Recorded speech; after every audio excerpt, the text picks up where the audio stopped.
తార్నాకలోని Mangaldeep hardware electrical shop Marwadi నిర్వహిస్తున్నారు. ఇందులో మొత్తం డూప్లికేట్ సామాన్లు అమ్ముతూ ఖరాబ్ అయితే రిటర్న్ తీసుకోమని చెప్తున్నారు. కంపెనీకి సంబంధించింది తిరిగి కంపెనీ తీసుకుంటుంది, కానీ వీళ్ళు డూప్లికేట్ సామాన్లు అమ్ముతున్నారు కాబట్టి రిటర్న్ తీసుకోవడం లేదు. ఈ వీడియోని అందరికీ షేర్ చేసి హార్డ్వేర్ షాపులలో డూప్లికేట్ సామాన్లు అమ్ముతున్న మార్వాడీల షాపులను బహిష్కరించండి. ఇన్కమ్ ట్యాక్స్, సేల్స్ ట్యాక్స్ అధికారులు హార్డ్వేర్ షాపులపై దాడులు చేయాలి. సామాన్ అమ్ముతారు. నల్ల తీసుకొని 1 వీక్ అయింది, నల్ల ఖరాబ్ అయిపోయింది. ఇప్పుడు వచ్చి రిటర్న్ ఇవ్వమంటే రిటర్న్ ఇస్తలేరు. మొత్తం డూప్లికేట్ సామాన్ అమ్ముతారు. మారడోళ్ళు మొత్తం డూప్లికేట్ సామాన్ రిటర్న్ తీసుకున్నట్టు 160 రూపాయలు పెట్టిన నల్లని కూడా పోలో కంపెనీ పెట్టారు. డూప్లికేట్ సామాన్ అమ్ముతారు. ఇగో మార్వాడి షాపులో ఇట్లా దోసుకుంటారు. మొత్తం దోసుకొని ఇన్కమ్ ట్యాక్స్లు కట్టకుండా, బిల్లులు ఇవ్వకుండా, జీరో దందా వేసి మొత్తం నల్లలు ఇట్లా అమ్మి మొత్తం దోసుక తింటారు. వీళ్ళ మీద చర్యలు తీసుకోండి.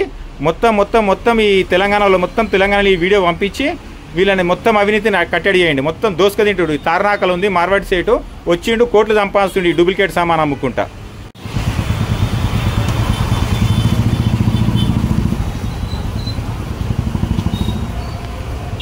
తార్నాకలో ఉన్న ఈ మార్వాడి షాపు మొత్తం డూప్లికేట్ సామాన్ అమ్ముతారు. నల్ల తీసుకొని 1 వీక్ అయింది, నల్ల ఖరాబ్ అయిపోయింది. ఇప్పుడు వచ్చి రిటర్న్ ఇవ్వమంటే రిటర్న్ ఇస్తలేరు. మొత్తం డూప్లికేట్ సామాన్ అమ్ముతారు. మారడోళ్ళు మొత్తం డూప్లికేట్ సామాన్ రిటర్న్ తీసుకున్నట్టు 160 రూపాయలు పెట్టిన నల్లని కూడా పోలో కంపెనీ పెట్టారు. డూప్లికేట్ సామాన్ అమ్ముతారు. ఇగో మార్వాడి షాపులో ఇట్లా దోసుకుంటారు. మొత్తం దోసుకొని ఇన్కమ్ ట్యాక్స్లు కట్టకుండా, బిల్లులు ఇవ్వకుండా, జీరో దందా వేసి మొత్తం నల్లలు ఇట్లా అమ్మి మొత్తం దోసుక తింటారు. వీళ్ళ మీద చర్యలు తీసుకోండి.